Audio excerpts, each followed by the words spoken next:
아멘. 감사합니다. 자, 우리 하나님 말씀 창세기 27장입니다. 구약성경 맨 앞에 첫 번째 책이죠. 창세기 27장 1절로 29절까지. 우리는 이제 본문이 좀 길어요. 그런데 집중하면서 읽어보면 재밌어요. 이야기책처럼.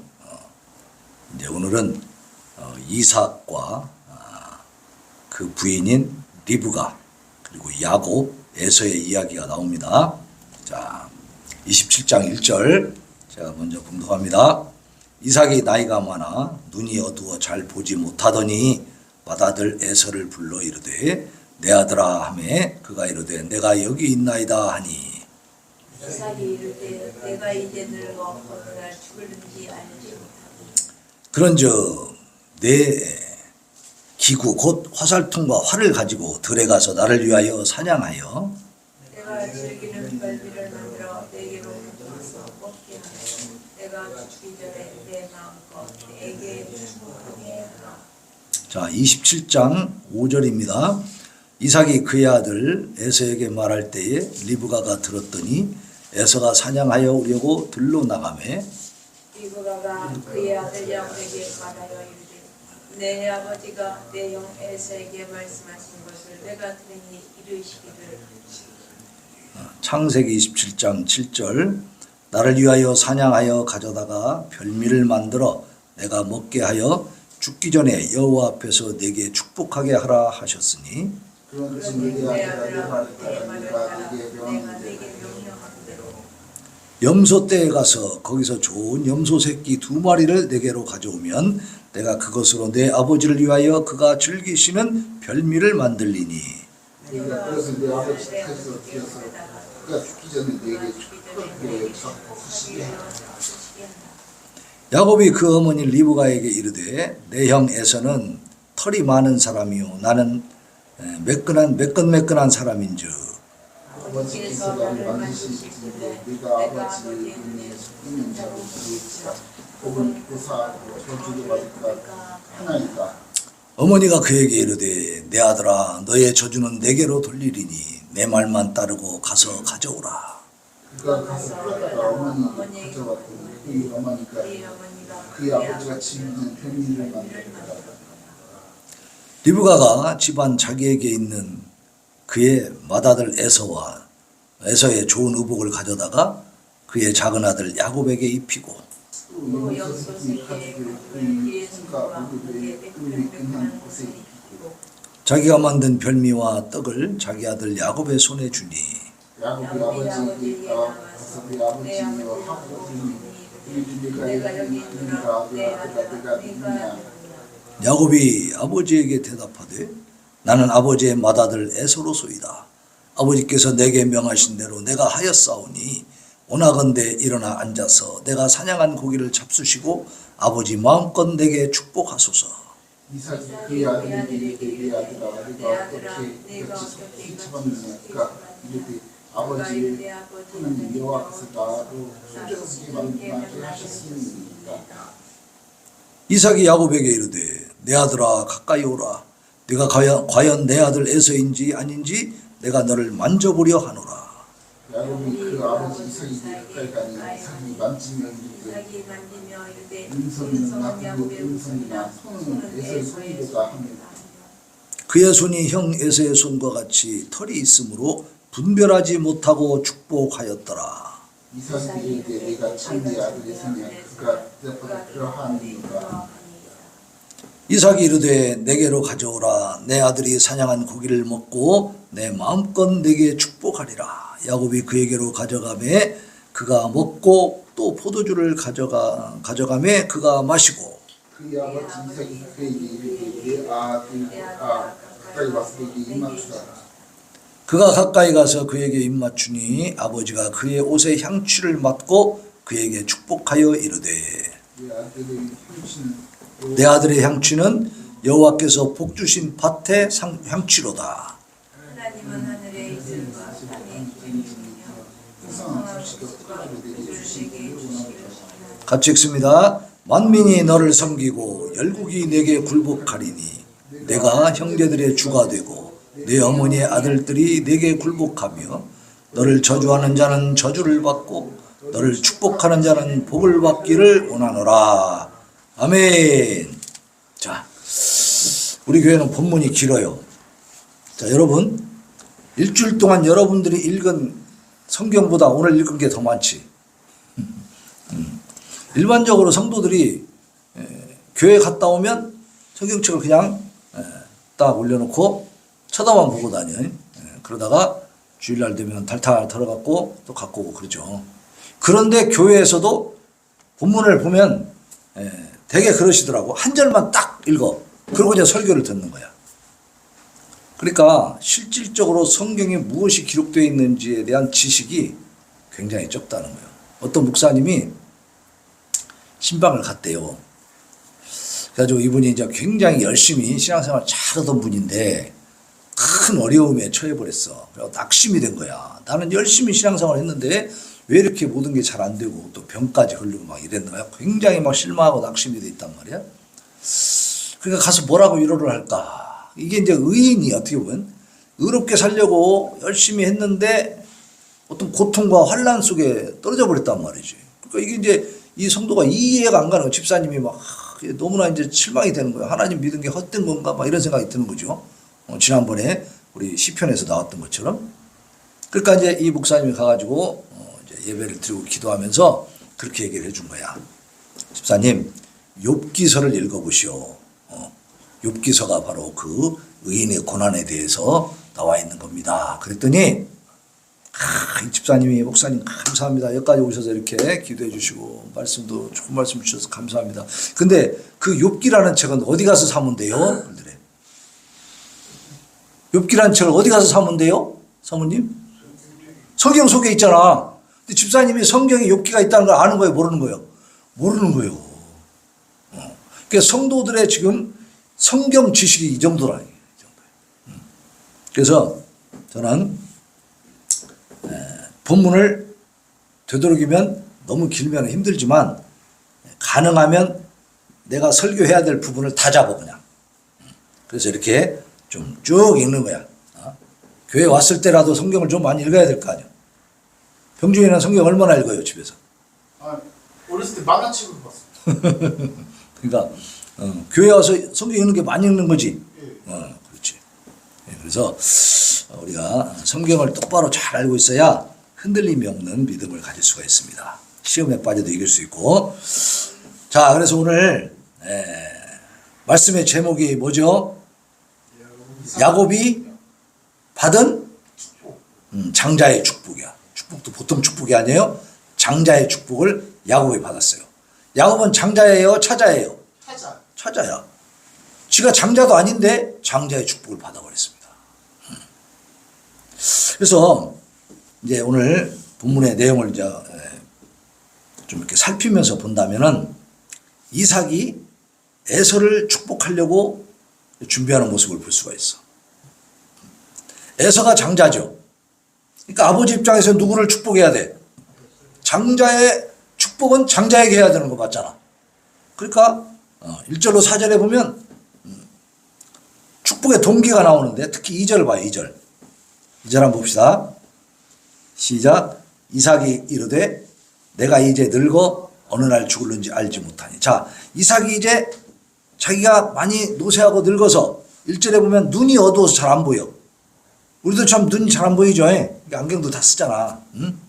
근데 이제 나이가 많이 들어가지고 막 눈이 더 나빠지면은 진짜 잘 안 보인다. 침침해가지고. 자, 그렇게 되다 보니까 자기가 이제 곧 하나님 앞에 부름받을 날도 멀지 않았겠구나 생각이 드는 거예요. 그럼 자기가 죽어버리면 장자권의 축복을 해줄 수 있어요? 없어요? 없잖아. 그러니까 죽기 전에 축복을 해주려고 누구를 불러요? 당연히 장자, 맏아들인 에서를 불렀지. 응? 에서를 불러가지고 얘기를 해주죠. 그러니까 이제 이 축복을 해주는 이 이삭이 지금 에서를 불러서 축복을 해주려고 하는 동기가 자기가 이제 나이가 많아서 늙었기 때문인데, 특히 이 성경에 지금 기록되어 있지 않지만은 전체적으로 쫙 보면은 이삭이 14년 전에 지금 이렇게 에서를 불러 축복하려고 하기 14년 전에 이스마엘이 있어요. 이스마엘 누구요? 이삭의 이복형이죠. 이복형인데 14살 차이야. 14살 차이. 응? 근데 그 형이 14년 전에 137세에 죽었단 말이야. 근데 자기가 지금 137세가 됐어. 눈도 잘 안 보여. 그러니까 야 나도 이제 죽을 때가 됐나 보다 이런 생각이 드는 거지. 에? 그래서 이제 축복을 하려고 이제 에서를 불렀는데 사실상 에서를 축복하고 나서도 이삭은 43년이나 더 살아요. 성경을 보면. 그래서 이삭은 180세에 죽습니다. 근데 그럼에도 불구하고 사람은 어때? 자기 몸이 노쇠해지면 어떻게 될지 모르잖아. 그죠? 불안한 마음이 들고 그러니까 이제 에서를 불러서 축복을 한 거지. 하려고 하는 거지 지금. 한 것이 아니라. 그래서 자기 눈이 어두워지고 잘 안 보이고 그러니까 이제 에서를 불렀어요. 그래서 이제 얘기해 주는 거예요. 내가 이제 늙어서 어느 날 죽을는지 알지 못하니까 네가 네 화살통 활 사냥할 때 쓰는 도구죠. 가지고 가서 사냥해가지고 내가 즐기는 별미를 가져와라. 내가 먹을 것을 가져와라. 그리고 내가 그것을 맛있게 먹고 즐거운 마음으로 기쁜 마음으로 너에게 마음껏 축복하게 해라. 마음껏. 마음껏 축복한다는 것은요.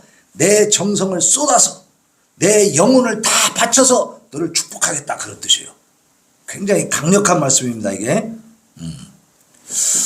어린 자 야곱이 이미 상속자로 계시되었다는 것을 창세기 25장 23절에서 리브가가 하나님 앞에 듣고 부부간인데 얘기했을까 안 했을까? 얘기해줬지.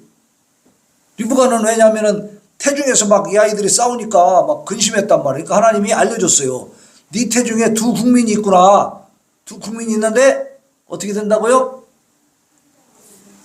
작은 자가 큰 자가 작은 자를 섬길 것이다. 거꾸로 얘기해 준 거예요. 원래는 작은 자가 큰 자를 섬기는 게 맞죠? 동생이 형을 섬겨야 되는데 형이 동생을 섬기겠다는 이 말씀을 해주신 거예요. 그러니까 이 리브가의 머릿속에는 항상 야곱이 장자의 축복을 타고났구나 이 생각을 갖고 있는 거지. 그런데 이삭에게 여기 기록은 안 되어 있지만 아기를 임신했을 때 아기니까 그 신혼 초에 신혼은 아니지 뭐 20년 만에 아기 가졌으니까 어쨌든 아기를 처음 가진 상태니까 너무 기쁜 상태고 또 아이가 싸우는 바람에 막 태중에서 싸우니까 근심하다가 하나님 앞에 답을 얻었기 때문에 이것은 자기 남편 이삭에게 말했을 가능성이 높다 이 말이야. 또 여자들은 뭘 알면 말을 안 하고 배길 수가 없잖아. 입이 근질근질해서 말하고 싶잖아. 그러니까 말을 했을 거다 이 말이야. 그러면 이삭도 비록 에서가 장자지만 하나님이 야곱에게 주목하고 계시구나 그것을 알고 있는 상태였을 거다 이 말이야. 근데 그럼에도 불구하고 어떻게 해요? 이 인간적이고 자연적인 그 시대의 상황, 그 세상의 풍습 뭐 이런 걸 따라 가지고 이삭이 장자권에 대해서 장자 예세에게 줘야겠다. 이런 자기 나름대로 자의적인 판단을 해버린 거예요. 하나님의 뜻이 뭐 야곱에게 있다 하지만은 그러나 그럼에도 불구하고 이 세상을 살아가려면 자기가 현실적으로 보니까 에서처럼 사냥할 줄 알고 힘있고 말이야 남자다운 이런 애를 족장으로 세워야 우리 부족이 잘 살지. 이 야곱같이 이렇게 여자 같은 애를 이 약하고 빠진 이 야곱을 족장으로 세우면은 우리 부족이 이거 곤란하다. 그런 생각을 한 거예요. 근데 사실상 그때 당시의 시대 상황으로 봤을 때 인간적인 눈으로 보면 에서가 족장이 되는 게 맞습니다. 그래야 그 부족이 강성해질 수가 있는 거예요. 그때는 다 지금도 뭐 힘이 세야 잘 싸우지만 그때는 더 그렇죠. 총도 없는 시대잖아. 그러니까 몸으로 싸우잖아. 몸으로. 그러니까 체력이 있고 사냥할 줄 알고 호탕한 성격의 에서가 맞는 거지. 그러니까 에서는 들에서 살았잖아 그냥. 얼마나 단련이 됐겠어. 사람이 희한해요. 강한 사람은 더 강해져. 왜냐면 강한 곳을 돌아다니니까. 그죠? 근데 약한 애들은 어때? 더 약해져. 별로 돌아다니려고 안 하니까 집에만 있으니까 그렇게 되는 거예요. 공부 잘하는 애들은 더 열심히 하니까 더 잘해. 공부 못하는 애들은 더 안 해. 그러니까 더 못하는 거예요. 그게 세상에 이렇게 보면 상황이 그래. 현실적으로. 사람들의 모습이 그렇다고. 그러니까 에서는 타고나기를 강하게 태어났는데 또 밖에서 막 활동하면서 사니까 더 강력하지. 그러니까 당연히 에서가 장자권을 축복을 받고 이놈을 족장으로 세워야 이삭은 마음이 놓이는 거예요. 그거는 어떤 눈이라고요?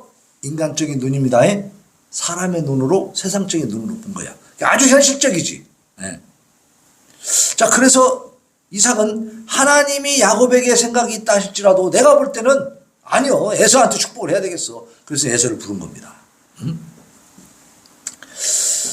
그래서 내 마음껏 너를 축복하게 해라. 그 말은 이런 뜻이 담겨있는 거야. 내가 내 의지로 너를 축복하겠다.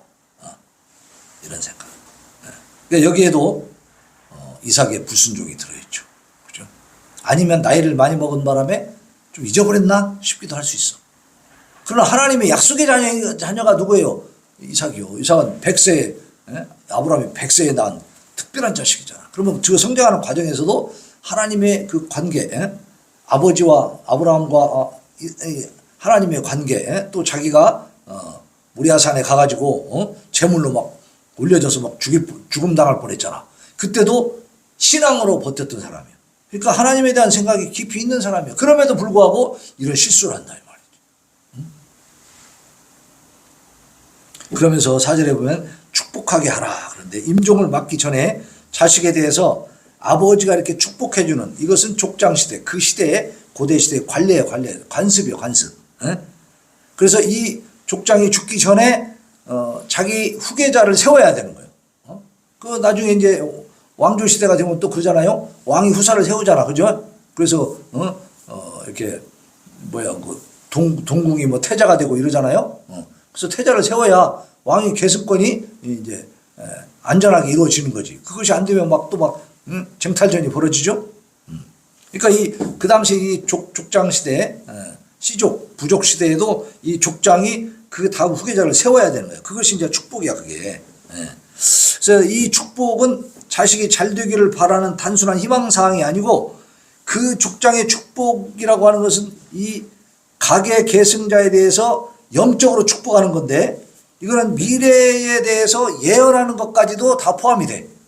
그러니까 이 족장이 얘기를 하면은 그 축복 속에 예언도 네가 앞으로 어떻게 될 것이다는 예언까지 포함이 되어 있습니다. 그래서 아주 종교적으로 신앙적으로 중요한 의식이야 이게.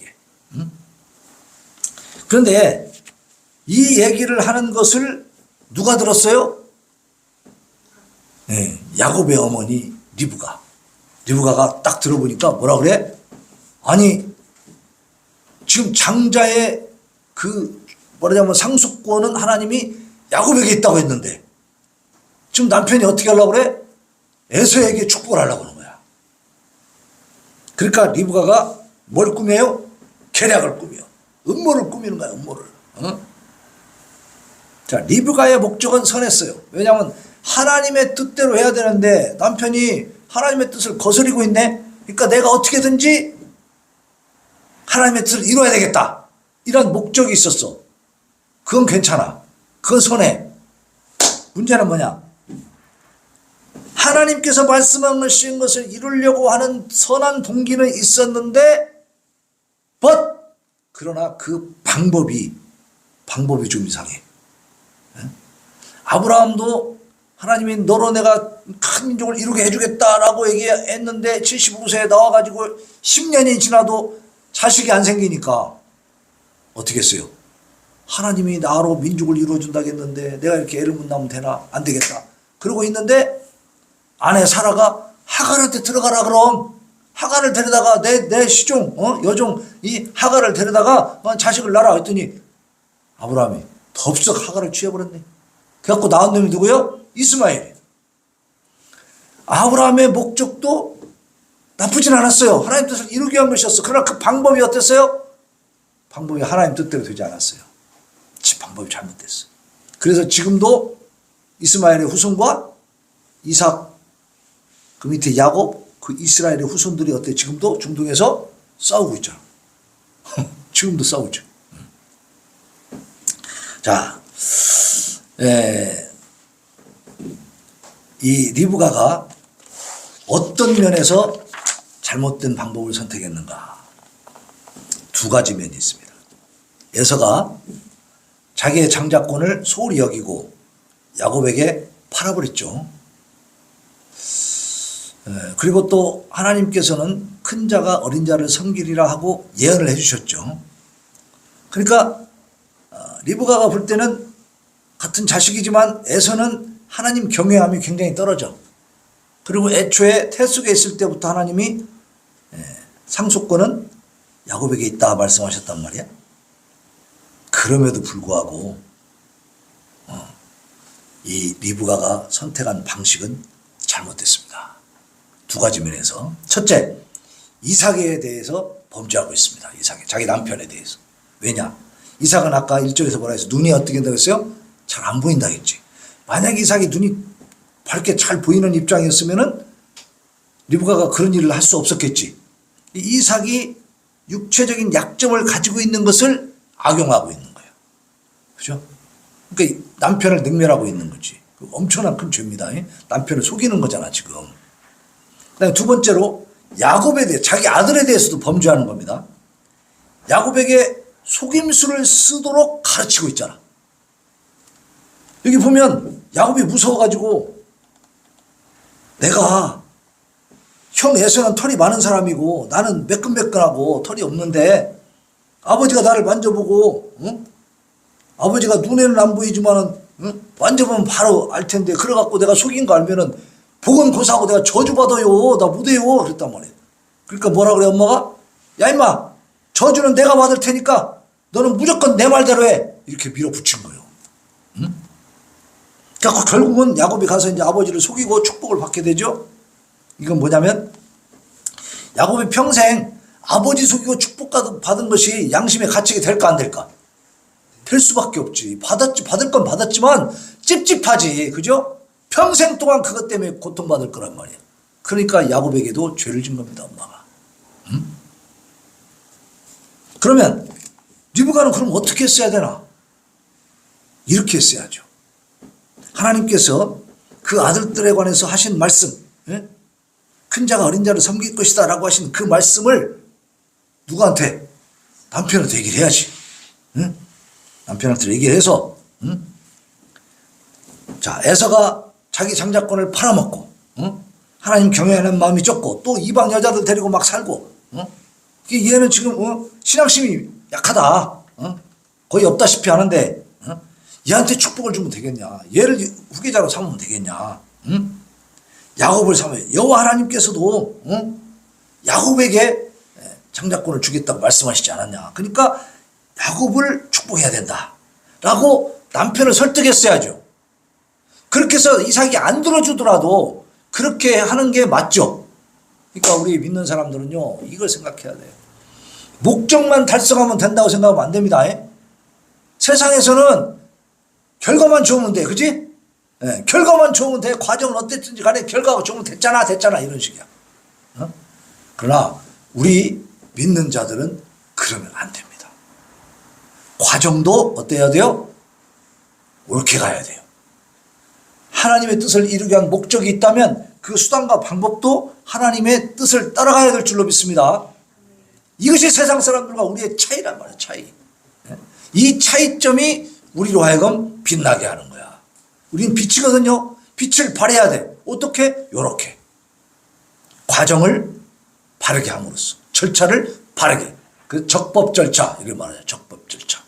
절차를 바르게 함으로써. 그런데 리브가는 절차를 완전히 어긋나게 그렇게 해버리고 말았어요. 하나님 앞에도 당연히 죄를 짓고 있는 거죠. 하나님 앞에 죄 짓고 남편에게 죄 짓고 아들한테 죄 짓고.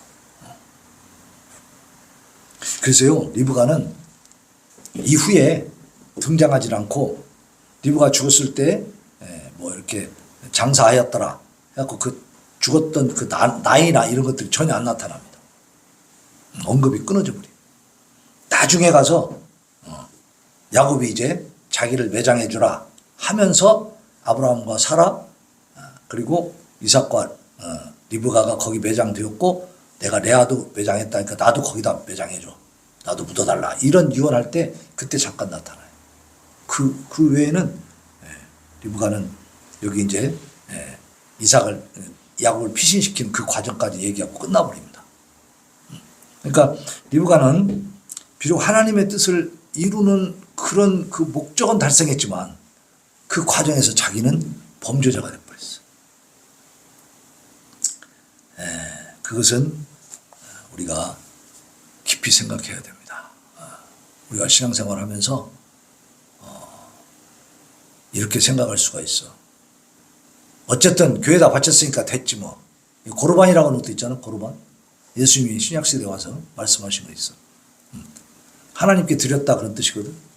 어떻게 하냐면 그 당시에도 이런 악용을 하는 거야. 부모님한테 드려야 될, 부모를 봉양해야 하잖아. 그럼 부모님한테 드려야 될 용돈을 교회에다가 드렸어요. 나 교회에다 바쳤어요. 하나님께 드렸어요. 끝난다는 얘기요. 그렇게 하나님의 법을 악용하고 있더라고 말이야. 그것을 예수님이 지적하십니다. 똑바로 하라고. 법의 취지를 따라서 해야지. 하나님을 위한다는 그 명분 하에 뭔 짓을 하는 거예요? 부모님한테 죄를 짓고 있는 거예요. 그건 아니라는 거지. 마찬가지로 리브가는 하나님의 뜻을 이루었음에도 불구하고 그 과정이 잘못됐기 때문에 우리에게 아픔을 주고 있습니다.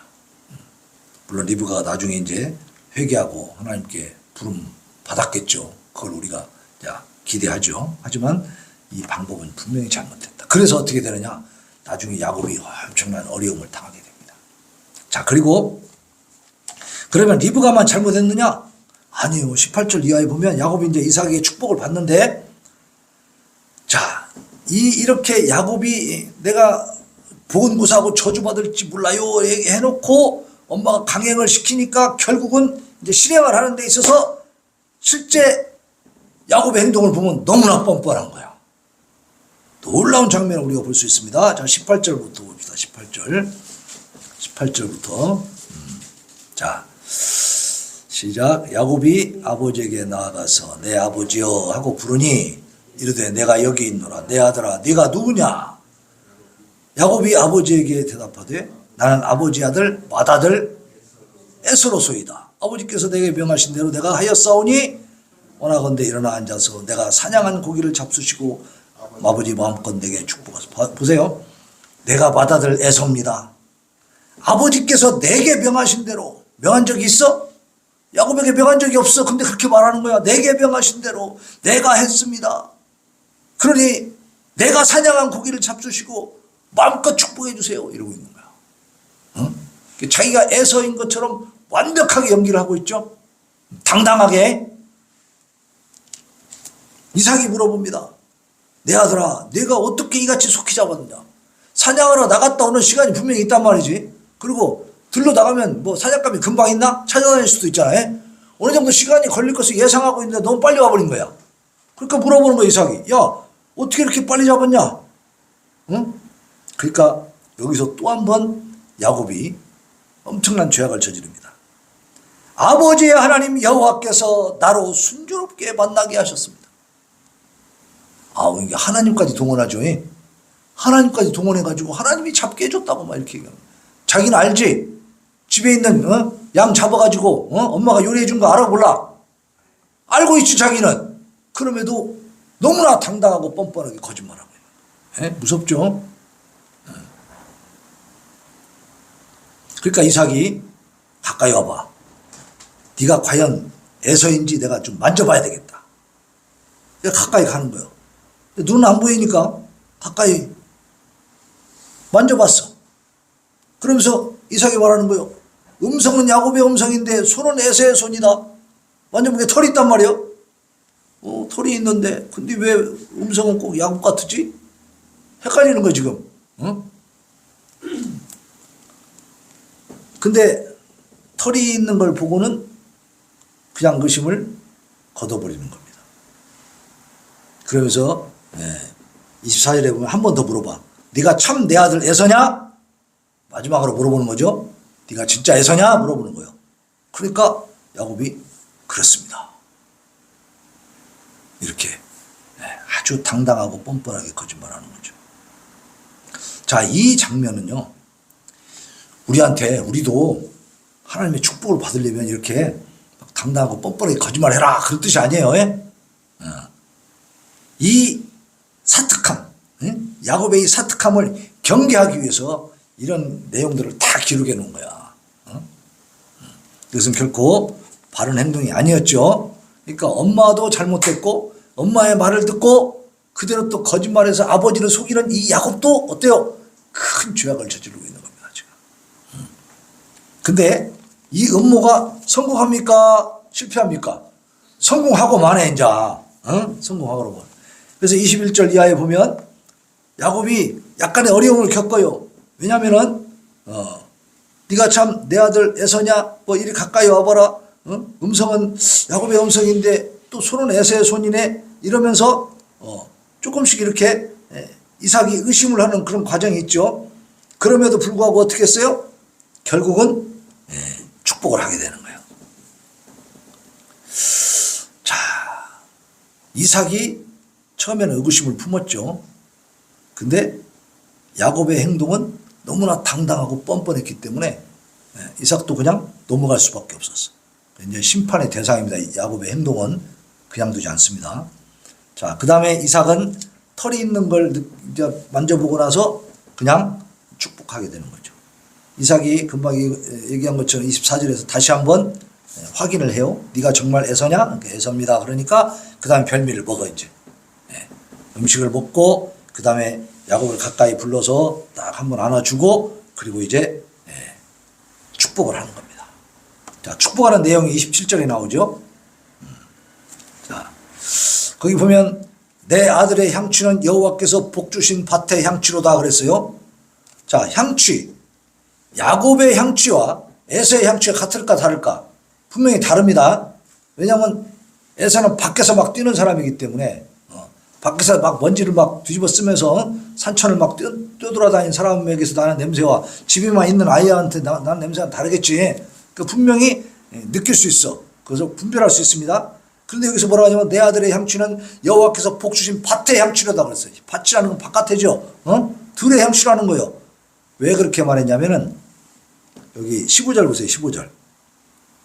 15절 보면 리브가가 집안 자기에게 있는 그의 맏아들 에서의 좋은 의복을 가져다가 그의 작은 아들 야곱에게 입혔어. 엄마가 진짜 주도 면밀하죠. 아버지가 눈치채지 못하게 하려고 옷을 누구 옷을 입혔어? 에서의 옷을 입힌 거야. 에서의 옷을. 입혀가지고 탁 하니까 가까이 딱 안아보니까 에서 냄새가 나는 거지. 그러니까 그 향취에 대해서 먼저 축복을 하는 겁니다. 그죠? 그리고 이제 야곱에게 주어진 세 가지 축복이 있습니다. 부요함과 권세와 특권입니다. 자, 보세요. 28절 같이 읽읍시다. 28절 시작. 하나님은 하늘의 이슬과 땅의 기름짐이며 풍성한 곡식과 포도주를 내게 주시기를 원하노라. 이거 뭐요? 이 당시에 가장 중요한 거죠. 먹을 거잖아. 먹을 것이 어떻게 되라? 풍성해져라.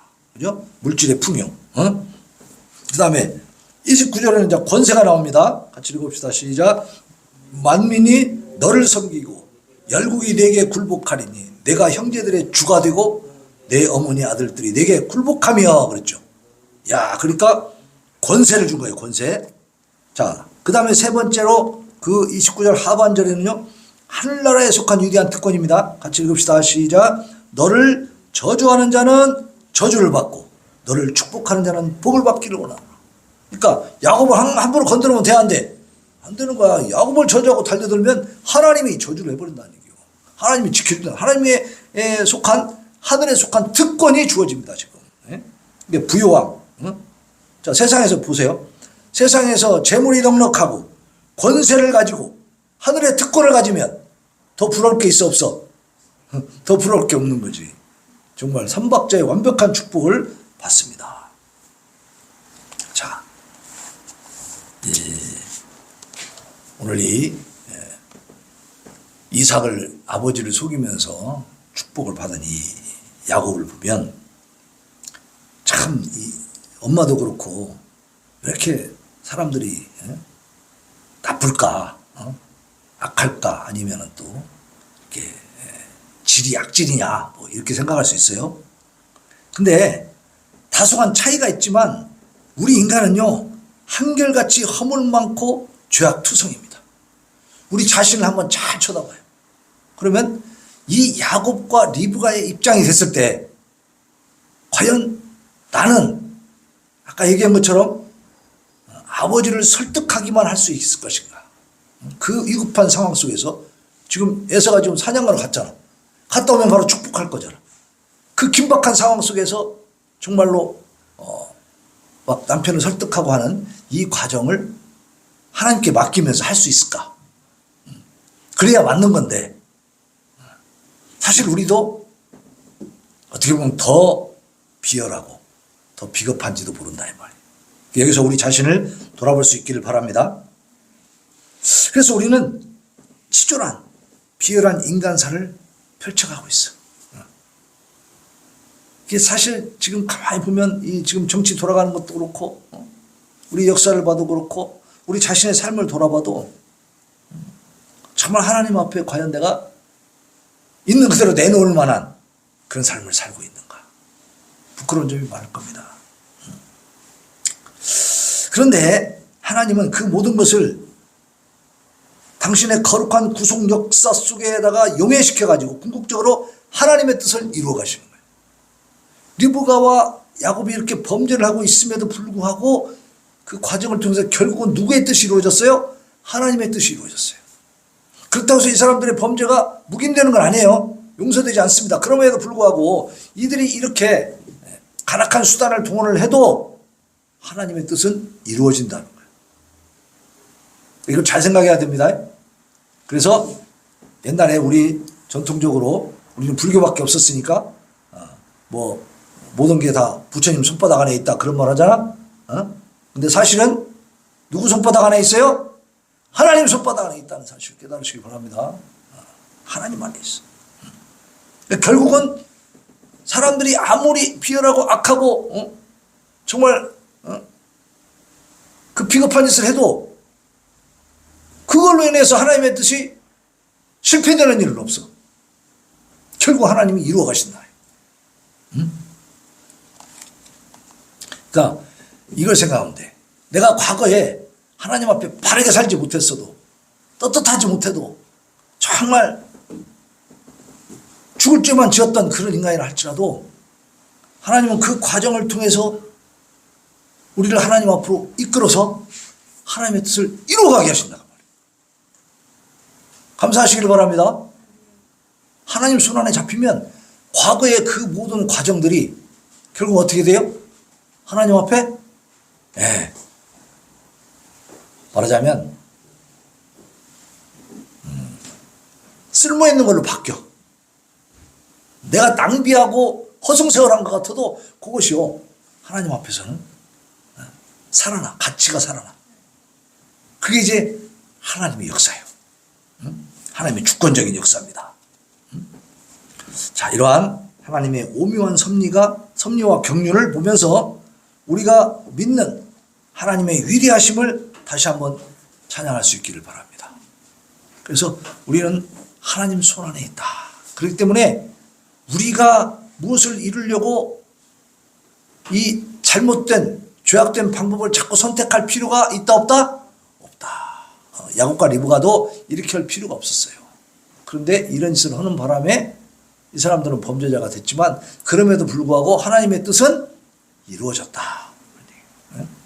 그러니까 하나님께 다 맡기고 내 힘과 내 뜻과 내 생각, 내 계산을 믿지 말고 하나님을 믿고 하나님께 맡기면서 내게 주어진 상황 속에서 하나님이 원하시는 절차를 밟아서 그 과정을 통해서 하나님의 뜻을 이루어가기를 예수님의 이름으로 축원합니다. 네, 우리 찬양 436장 나의 주님의 새 생명 얻음모 436장 하나님 앞에 올려드리고 다짐과 결단의 기도 올려드리겠습니다.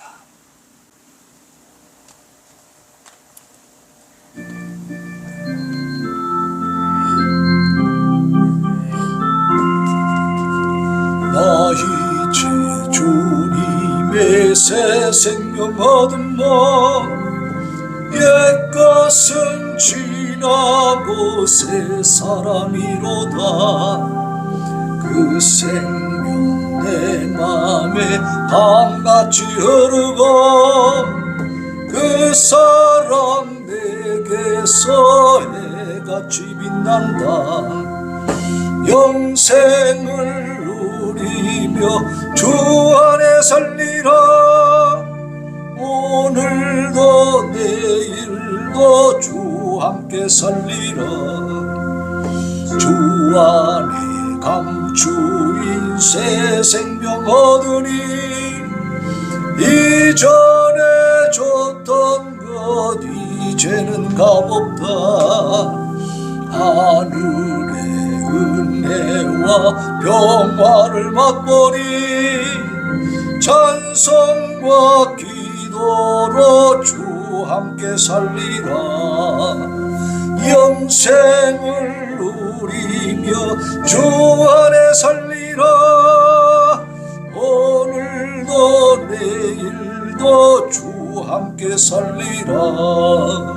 산천도 조목도 새 것이 되었고 죄인도 원수도 친구로 변한다.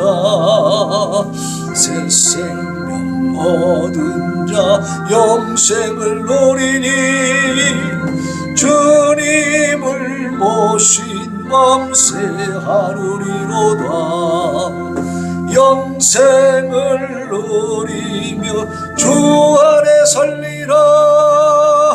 오늘도 내일도 주 함께 살리라. 주 따라가는 길 험하고 멀어도 찬송을 부르며 뒤따라가리라. 나 주를 모시고 영원히 살리라. 날마다 섬기며 주 함께 살리라. 영생을 누리며 주 안에 살리라. 오늘도 내일도 주 함께. 이 시간에 하나님 앞에 하나님 야곱이 받은 장자의 축복, 아버지여 그 안에는 범죄가 들어있었습니다. 하나님의 인간의 권모술수가 있었습니다. 그러나 그럼에도 불구하고 하나님의 뜻은 이루어졌습니다. 아버지 하나님이여, 하나님 앞에 이제 얄팍한 술수를 부리지 아니하고 하나님 앞에 온전한 방법으로 하나님 원하시는 절차와 과정을 쫓아서 하나님의 뜻을 이루어가는 우리가 되게 하여 주옵소서. 하나님은 능력 없는 분이 아닙니다. 하나님 못하시는 분이 아닙니다. 하나님을 온전히 신뢰하고 믿고 나아가게 하여 주옵소서. 부르짖어 기도합니다. 주여, 주여, 주여.